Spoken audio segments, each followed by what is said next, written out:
Hello दोस्तों, I am sure कि आपने ऐसे बहुत से लोगों को देखा होगा जो बहुत मेहनत करते हैं, दिन भर काम करते हैं पूरे डेडिकेशन के साथ, फिर भी उनके पास सेविंग के नाम पर कुछ नहीं बचता। वहीं दूसरी तरफ कुछ ऐसे लोग भी होते हैं जो अच्छा खासा पैसे खर्च भी करते हैं, नई नई जगहों पर वेकेशन पर भी जाते हैं, फिर भी उनके पास हमेशा पैसे रहते हैं जो कभी खत्म ही नहीं होते। तो आपके दिमाग में ये सवाल जरूर आता होगा कि ये लोग ऐसा करते क्या है कि इतना पैसा खर्चा करने के बाद भी हमेशा उनका बटुआ भरा हुआ ही रहता है। वेल, इसका आंसर आज मैं आपको इस वीडियो में 2 अमेजिंग स्टोरी से देने वाला हूँ, जिसे देखने के बाद अब आप ये नहीं बोलोगे कि आपको पैसा कैसे सेव करना है और उन पैसों को कैसे काम पर लगाना है जिससे कि आप पैसे से और पैसा कमा सके। तो पहली स्टोरी है अरकद नाम के व्यक्ति की, जो बेबीलोन शहर का सबसे अमीर आदमी है, और दूसरी स्टोरी है पाब्लो द पाइपलाइन मैन की। और इन दोनों स्टोरीज को मैं इन दोनों books the richest man in Babylon and the parable of the pipeline से बताने वाला हूँ। और सच में ये दोनों स्टोरीज बहुत ही सिंपल एंड अमेजिंग है, इसलिए इस वीडियो की एक भी बात मिस मत करिएगा। तो चलिए शुरू करते हैं। पहली स्टोरी है अरकद की। तो उसके लिए हमें आज से हजारों साल पहले एक बेबीलोन शहर में जाना पड़ेगा। बेबीलोन शहर उस टाइम का सबसे अमीर लोगों का शहर माना जाता था, और ऐसा इसलिए था क्योंकि वहाँ के लोगों के पास जो पैसों को लेकर नॉलेज थी वह आज के टाइम पर भी उतनी ही कारगर है। और यूं कहें कि आज जो हमें पैसों के प्रिंसिपल सिखाए जाते हैं वो बेबीलोन शहर से ही आए हैं। तो उस शहर में रहने वाले लोगों के पास खूब पैसा था, और उसी शहर में एक अरकद नाम का व्यक्ति रहता था जो इतना अमीर था कि वो हर रोज अच्छे अच्छे कपड़े पहनता, अच्छा खाना खाता और बड़े बड़े आलीशान महलों में रहता। फिर भी जो उसकी दौलत थी वो कभी खत्म ही नहीं होती थी। बट उसी बेबीलोन शहर में अरकद के 2 दोस्त भी रहते थे, बंजीर और कोबी। बट वो दोनों बहुत ही गरीब थे। उन लोगों की हालत ऐसी थी कि उन्हें 2 वक्त की रोटी कमाने के लिए बहुत ही मेहनत करनी पड़ती थी। तो एक दिन बंजीर और कोबी बात कर रहे थे कि हम दोनों दुनिया के सबसे अमीर शहर में रहते हैं, हमारे आसपास इतने अमीर लोग हैं और हम दोनों इतनी मेहनत भी करते हैं, फिर भी हमारे पास फूटी कौड़ी भी नहीं बचती। आखिर ऐसा क्यों है? तभी कोबी बंसीर से बोलता है कि इसका हमें कोई ना कोई इलाज तो ढूंढना ही पड़ेगा, और हम कैसे अमीर बन सकते हैं उसका जवाब केवल एक ही आदमी के पास है, और वो है हमारा दोस्त अरकद।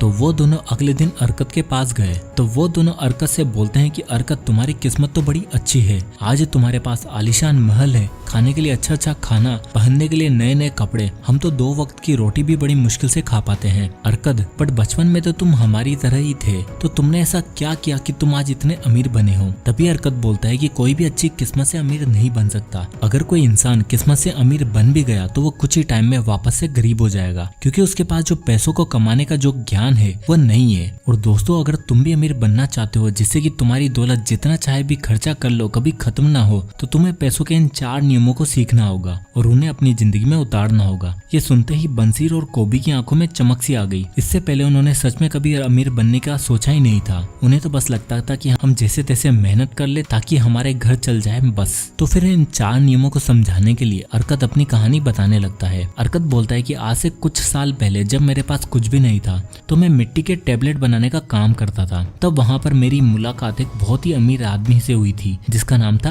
अल्केमिस्ट। और अल्केमिस्ट ने मुझे ये पैसों के नियम के बारे में बताया था। तो अल्केमिस्ट ने जो मुझे पहला नियम बताया था वो था अपनी कमाई का 10वां हिस्सा सेव करना। तो अल्केमिस्ट ने अरकद से कहा कि तुम जितना भी कमाते हो तो उसका 10वां हिस्सा तुम्हें अपने आप को पे करना है। तो मैंने अल्केमिस्ट से बोला कि जो भी मैं कमाता हूँ वो अपने लिए ही तो कमाता हूँ। तो इस पर अल्केमिस्ट बोला, तो बताओ अभी तक तुमने जो कमाया है वो पैसा कहाँ पर है? तो अरकद बोला, वो सब तो खर्च हो गया है। तब अल्केमिस्ट बोला कि फिर तुमने जो भी अभी तक कुछ कमाया वो दूसरों को देने के लिए कमाया। तुम कपड़ों के लिए दर्जी को पैसे देते हो, जूते बनाने के लिए मोची को पैसे देते हो, और खाने के लिए राशन की दुकान वाले को पैसे देते हो, पर तुम खुद को कभी पे नहीं करते। इसलिए तुम हर 10 सिक्कों में से 1 सिक्का अपने लिए रखोगे, और तुम ऐसा सोचोगे कि तुमने केवल 9 सिक्के ही कमाए हैं, जिससे तुम्हारा खर्चा आराम से 9 सिक्कों में भी चलने लगेगा और तुम्हारी बचत भी होती रहेगी। तो ये बात अरकद को अच्छे से समझ आ गई। तब अल्केमिस्ट अरकद को ये पहला नियम समझाकर वहाँ से चला जाता है, और फिर अगले साल वापस आता है और अरकद से पूछता है कि बताओ तुमने अपने आप को पे करना स्टार्ट किया या नहीं? तो अरकद बोलता है कि मैंने बचत करना शुरू कर दी है, और अब मैं हर 10 सिक्कों में से 1 सिक्का को बचाता भी हूँ। तो अल्केमिस्ट ने अरकद से बोला कि फिर बताओ तुमने उन बचाए हुए सिक्कों का क्या किया? तो अरकद बोला कि मैंने उन बचाए हुए पैसों को एक ईंट बनाने वाले को दे दिया, और वो ईंट बनाने वाला दूसरे देशों से महंगे महंगे ज्वेलरी लेकर आएगा। तो अल्केमिस्ट हंसते हुए बोला कि तुमने एक ईंट बनाने वाले को ज्वेलरी लाने के लिए बोला है, क्या तुम एक दर्जी को अपने बाल काटने को बोलोगे क्या, या फिर क्या तुम एक ब्रेड बनाने वाले को किसी का इलाज करने को बोलोगे क्या? नहीं ना। तो तुम केवल उन्हीं लोगों से सलाह लेनी चाहिए जो उस फील्ड में माहिर हो। अब तुम्हारे पैसे तो गए, खैर अगली बार से ध्यान रखना। तो ये था सेकंड रूल कि अगर हमने अपने पैसों को बचा भी लिया है तो हमें उन पैसों को उन्हीं लोगों को देना है या फिर उन्हीं लोगों से एडवाइस लेनी है जो उस फील्ड में एक्सपर्ट हो। अब ये समझाकर अल्केमिस्ट वापस चला जाता है और अगले साल वापस आता है और अर्कत से पूछता है कि बताओ इस बार तुमने अपने बचाए हुए पैसों का क्या किया? तो अर्कत बोलता है कि इस बार मैंने अपने बचाए हुए पैसों को एक आदमी को दिया है जिसको अपने काम के लिए पैसों की जरूरत थी और अब वो बदले में मुझे उन पैसों पर हर महीने ब्याज देता है। तो अल्केमिस्ट ने कहा कि ये तुमने बहुत ही अच्छा किया क्योंकि अब तुम पैसों से पैसा बना रहे हो। तो अल्केमिस्ट पूछता है कि फिर तुमने उस इंटरेस्ट के पैसों का क्या करते हो? तो उस पर अर्कत बोला कि मैंने उन पैसों से बहुत सारे नए नए कपड़े खरीदे, मैंने अच्छे अच्छे पकवान खाए और अपने लिए बहुत सारी चीजें करी। इस पर अल्केमिस्ट हंसते हुए बोला कि तुम अपने पैसों को बर्बाद कर रहे हो, इससे तुम्हारी वेल्थ कभी भी नहीं बढ़ सकती क्योंकि तुम चाहे जितना भी पैसा कमा लो, अगर तुम उसे सही जगहों पर इन्वेस्ट नहीं करोगे तो तुम हमेशा गरीब ही रहोगे।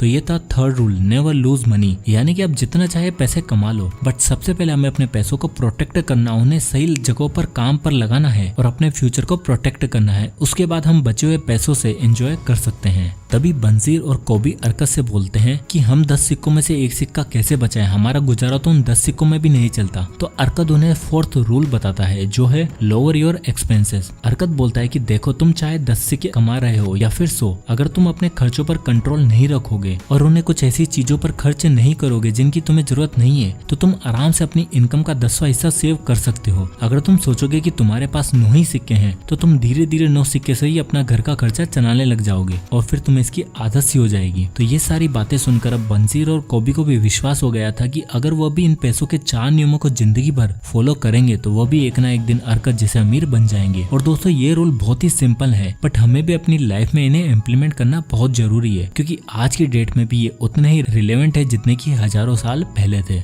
तो अब चलते हैं हमारी दूसरी स्टोरी पर। तो ये बात है सन 1801 की, जहाँ पर इटली के एक विलेज में 2 पक्के दोस्त रहते थे। एक का नाम था पाब्लो और दूसरे का नाम था ब्रूनो। दोनों बहुत ही हार्ड वर्किंग थे और गांव के सबसे अमीर इंसान बनना चाहते थे। बस उन्हें एक अपॉर्चुनिटी की तलाश थी और एक दिन उन्हें ये अपॉर्चुनिटी मिल भी गई। हुआ ये कि गाँव वालों को 2 लोगों की तलाश थी जो पास की नदी से पानी लाकर गाँव तक पहुँचाए और उसके लिए पाब्लो और ब्रूनो को चुना गया। और वो दोनों पास की नदी से बाल्टी भरकर गाँव तक पानी लाने लगे और हर एक बाल्टी के लिए उन्हें एक पेनी मिलने लगी। ब्रूनो इस बात से बहुत ही खुश हुआ। वो बोला कि मैं तो एक दिन में 100 बाल्टी भरकर ला सकता हूँ, इस तरह तो मैं बहुत ही अमीर बन जाऊंगा। लेकिन पाब्लो इस बात से खुश नहीं था क्योंकि रोज रोज बाल्टी लाने की वजह से उसकी कमर दर्द होने लग गई थी। तो वो एक दिन रास्ते में ब्रूनो से बोलता है कि भाई देखो, रोज रोज बाल्टी लाने से अच्छा है क्यों ना हम रिवर से गाँव तक एक पाइपलाइन ही बना दे जिससे पानी अपने आप गाँव वालों तक पहुँच जाएगा। इस पर ब्रूनो हंसा और बोला कि भाई हमें दुनिया की सबसे अच्छी जॉब मिली है, हमें रोज हर बाल्टी के लिए एक पेनी मिलती है और वीकेंड पर छुट्टी जिसमें हम आराम कर सकते हैं। पाइपलाइन बनाने में बहुत ही मुश्किल है और हमें उसमें कई साल लग जाएंगे, मैं तो इसी में ही खुश हूँ। लेकिन पाब्लो इस बात से खुश नहीं था और उसने शाम को और वीकेंड पर पाइपलाइन बनाने का काम स्टार्ट कर दिया।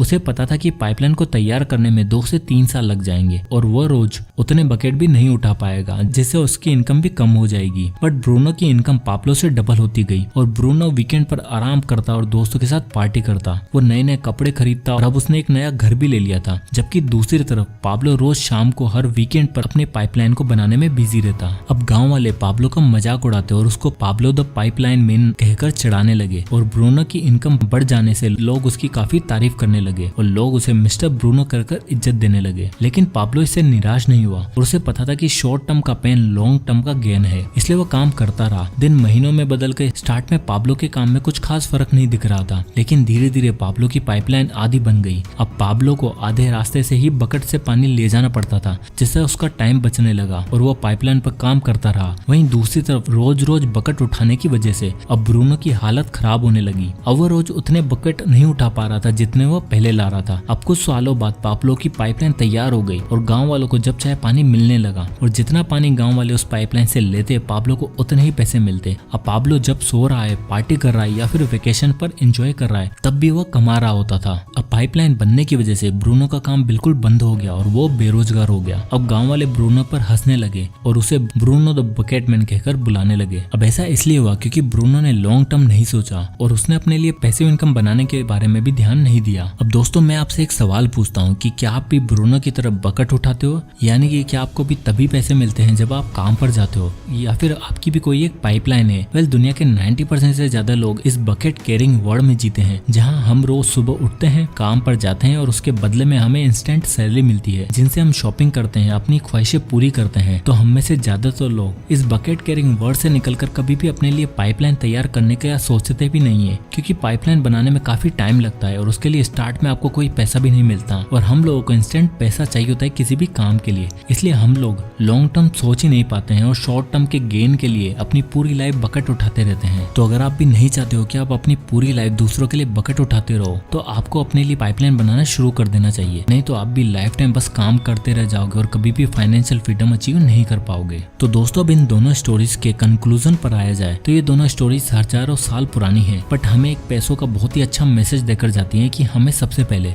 नॉलेज को एक्वायर करना होगा कि पैसा कमाया कैसे जाता है और उसके बाद उन्हें काम पर कैसे लगाया जाता है। जिस तरह अर्कत ने अपने पहले पैसों के नियम को जाना, उसके बाद उसने उन पैसों से पैसा कमाया और उन्हें काम पर लगाया, उसके बाद वो जितना चाहे खर्च करता बट उसकी दौलत कभी कमी नहीं होती थी। उसी तरह पाब्लो ने भी अपने लिए एक पाइपलाइन तैयार की, यानी अपने लिए पैसिव इनकम का सोर्स ढूंढा, जिससे वो काम नहीं कर रहा होता था तब भी वो पैसा कमा रहा होता था। तो अगर हमें भी फाइनेंशियल फ्रीडम अचीव करनी है तो हमें भी इन सारी बातों को हमेशा फॉलो करना चाहिए। तो दोस्तों आई होप कि ये वीडियो आपको पसंद आया होगा, और अगर पसंद आया हो तो लाइक करें और ज्यादा से ज्यादा लोगों तक शेयर करें, और इसी तरह के फाइनेंशियल नॉलेज के लिए चैनल को सब्सक्राइब करें और हमें कमेंट करके बताइए कि मैं नेक्स्ट वीडियो किस टॉपिक पर बनाऊं। तो मिलते हैं नेक्स्ट वीडियो में, तब तक के लिए जय हिंद।